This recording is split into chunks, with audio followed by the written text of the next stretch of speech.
फार काही घडेल राजकीय दृष्ट्या असं जर कोणाचा समज असेल तर तो बाळबोध समज आहे. आणि मी म्हणजे आता असं सहज माझ्यासमोर टीव्ही चालू होता म्हणून मी आपलं बघत होतो, तर काही माध्यम तर असं दाखवत होते की जणू काही रशिया आणि युक्रेनचीच युती होते आहे. तिकडनं झेलेन्स्की निघाले, तिकडनं पुतीन निघाले आणि आता ही युती झाली. मला असं वाटतं की कुठल्याही एखाद्या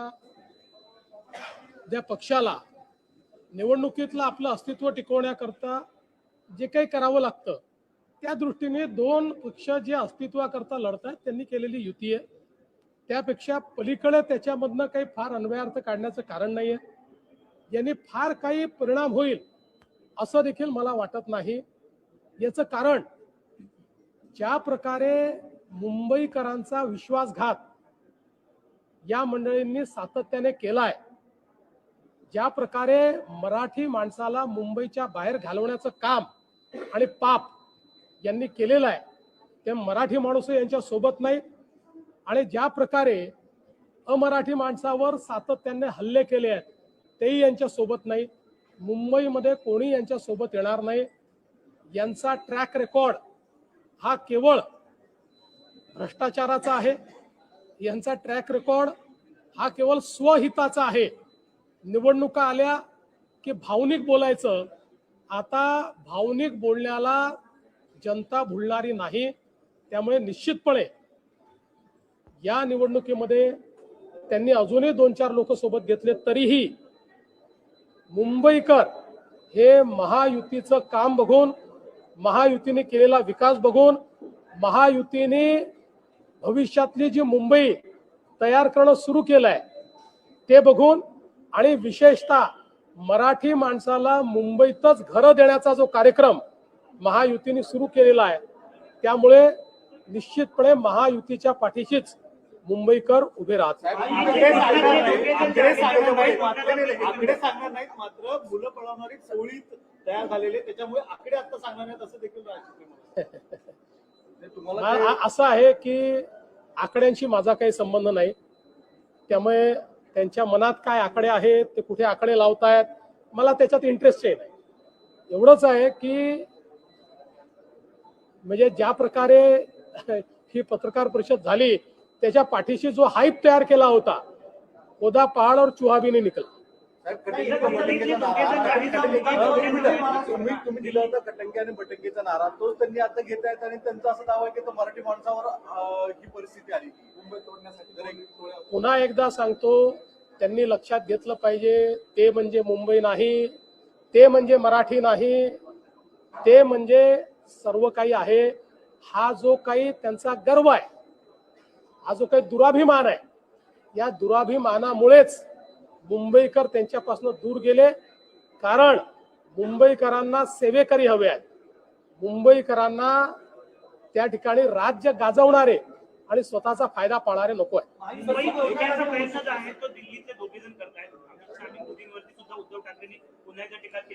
मला असं वाटतं काही तर स्क्रिप्ट बदलली पाहिजे. किती वर्षे एकच स्क्रिप्ट घेऊन हे लोक फिरणार आहे. काही तर नवीन आणा.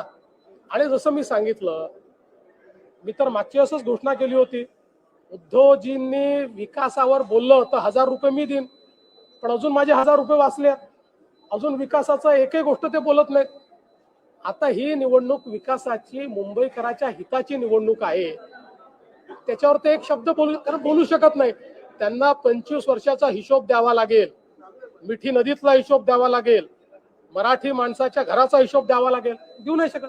संपलेल्या पक्षाला आम्ही कधी बोलणार नाही, संपलेल्या पक्षाला आम्ही बोलणार नाही असं म्हणणाऱ्यांना आता त्याच पक्षासोबत युती करावी लागली. 20 वर्ष एकमेकांकडे गेले नाहीत, भावनिक आवाज म्हणतायत, मराठी म्हणतायत, एकंदरीत सगळं कसं बघतायत? मुळात तुम्हाला क्रेडिट पण तेच देतात की तुम्हीच एकत्र आहात. बघा, आमच्या नवनाथ बदनी परवाच याचं अतिशय सुंदर विश्लेषण केलेलं आहे. हा भीती संगम आहे, हा प्रीती संगम नाही.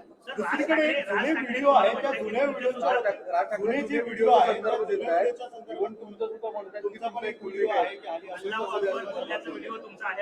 असं आहे. व्हिडिओ तर काही तयार करता येतात, पण एक गोष्ट स्पष्टपणे सांगतो, अख्ख्या दुनियेला माहिती आहे देवेंद्र फडणवीस पैदाच हिंदुत्ववादी झाला, हिंदुत्वात पैदा झाला, हिंदुत्वातच मरेल.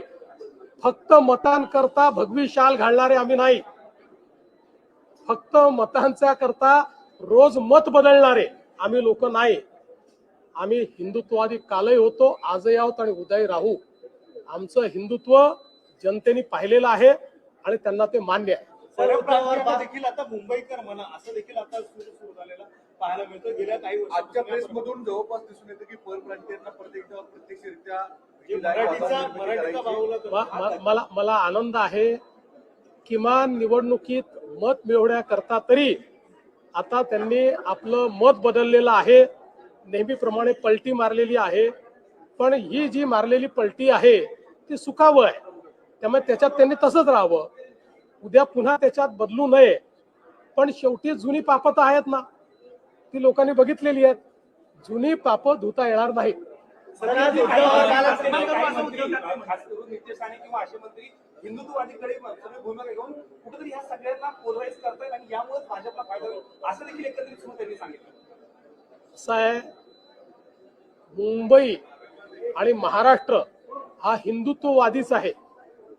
जे जे लोक हिंदुत्ववादापासून फारकत घेतील, जे जे लोक त्या ठिकाणी लांगुल चालन करतील, त्यांची काय अवस्था होते हे विधानसभेच्या निवडणुकीत त्यांनी बघितलेलं आहे. आम्ही हिंदुत्ववादी होतो आणि आहोत. आम्ही संकुचित नाही आहोत. आमचा हिंदुत्ववाद हा केवळ पूजा पद्धतीवर आधारित हिंदुत्ववाद नाही आहे, तो भारतीय जीवन पद्धतीवर आधारित आमचा हिंदुत्ववाद आहे. या भारतीय जीवन पद्धतीला स्वीकारणारा, भारतीय समाजाची, हिंदू समाजाची जी मानकं आहेत त्यांना जो मानतो, प्रभू श्रीराम हे केवळ देव नाहीत, हे आमच्या संस्कृतीचं मानक आहे. त्यामुळे जर प्रभू श्रीरामांना कोणी मानत असेल तर त्याचे जात धर्म आम्ही पाळणार नाही, त्याला आम्ही सोबत घेतलेला आहे. आमचं हिंदुत्व व्यापक आहे, पण आम्ही हिंदुत्व सोडणार नाही, सोडलं नाही. त्यामुळे पलटी मारणाऱ्यांनी आम्हाला सांगू नये.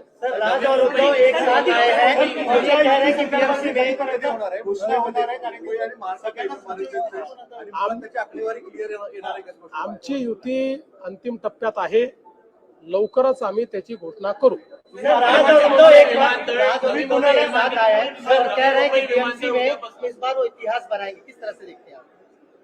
देखिए, हाइप तो ऐसे क्रिएट की जा रही है मानो रशिया और यूक्रेन ही साथ में आ गया और जेलेंस्की और पुतिन बात कर रहे हैं. इस प्रकार की हाइप, दो पार्टियां जो अपना अस्तित्व खोज रही है, जिन्होंने अपना अस्तित्व गंवा दिया है, जिन्होंने बार बार भूमिकाएं बदलकर लोगों के बीच अपने बारे में अविश्वास पैदा किया है, जिन्होंने तुष्टीकरण की नीति को अपनाकर एक प्रकार से अपना वोट बैंक खो दिया है, ऐसी दो पार्टियां साथ में आई है, तो उनके साथ में आने से कौन सा फर्क पड़ने वाला है? ये तो दोनों अपना अस्तित्व बचाने के लिए साथ में आए हैं. अस्तित्व बचाने के लिए साथ में आकर कोई चुनाव नहीं जीता जाता. जो मुंबई के लोग हैं उन्होंने हमारा विकास का काम देखा है, मुंबई के लोगों ने हमने किया हुआ परिवर्तन देखा है, इसलिए मुंबई हमारे साथ है, मुंबई हमारे साथ रहेगी.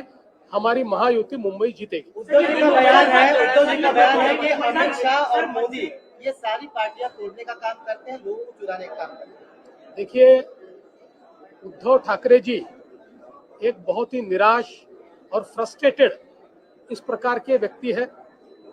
इसलिए मुझे ऐसा लगता है कि वो जब बार बार वही चीजें कहते हैं तो आप भी उसको तवज्जो मत दो और मेरा भी टाइम बर्बाद मत करो.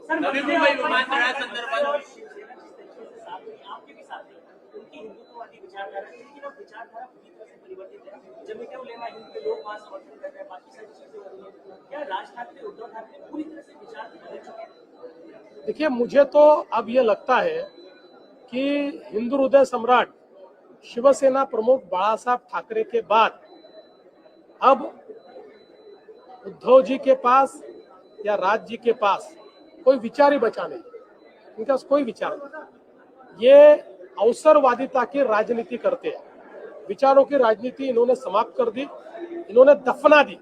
विचारों की राजनीति को दफना कर अवसरवादिता की राजनीति करते हैं, इसलिए तुष्टीकरण कर रहे हैं. नवी मुंबई विमानतळात उद्यापासून सेवेत येणार आहे. दिवाणचं नाव याची नावाची चर्चा होती. काय नेमकं सध्या status आहे? साहेब, पहिल्यांदा तर या गोष्टीचा मला अतिशय आनंद आहे की नवी मुंबई विमानतळ उद्यापासून सेवेत येत आहे.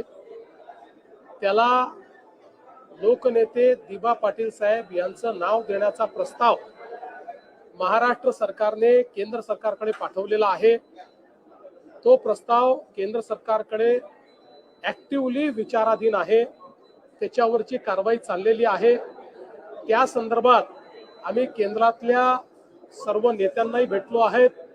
त्या संदर्भातचं सूतोवाच हे आम्ही माननीय प्रधानमंत्री महोदयांकडे देखील केलेलं आहे. मला विश्वास आहे की त्याला मान्यता मिळेल आणि लवकरच या विमानतळाचं नाव हे दिबा पाटील विमानतळ होईल. कॅबिनेटने नगराध्यक्षांना अधिकार दिलेला आहे मतांचा, तो नेमका का आहे? त्याचा उद्देश नाही, असं नाही. मुळामध्ये एक कायद्यामध्ये त्रुटी अशी राहिली होती, एखादा व्यक्ती हा नगराध्यक्ष म्हणून निवडून आला आणि नगरसेवक म्हणूनही निवडून आला तर त्याला एक पद सोडावं लागत होतं. त्यामुळे आज असा निर्णय करण्यात आलाय की तो नगराध्यक्ष आणि नगरसेवक दोन्ही राहू शकतो, पण त्याला मात्र एकाच मताचा अधिकार असेल. तो दोन व्यक्ती म्हणून राहणार नाही. नगरसेवक म्हणूनच तो मतदान करू शकेल. अर्थातच समजा समसमान मतं आले तर कास्टिंग वोट अध्यक्षालाच असतं. त्यामुळे त्याला एका मताचा अधिकार असेल एवढंच सांगितलं. छत्रपती संभाजीनगरमध्ये मानूनला घेतल्यामुळे कुठेतरी राजकारण झालं पाहिजे. कारण की ज्या पद्धतीने पाकिस्तानच्या घोषणा वगैरे सगळं झाल्या देखील घडवली होती आणि आता त्याला पक्षात मिळालं. म्हणून तर आमच्या अमित साटमनी सांगितलं मामूंच्या पार्टी आहेत म्हणून. सर, इसरो के ऊपर उसको बताया था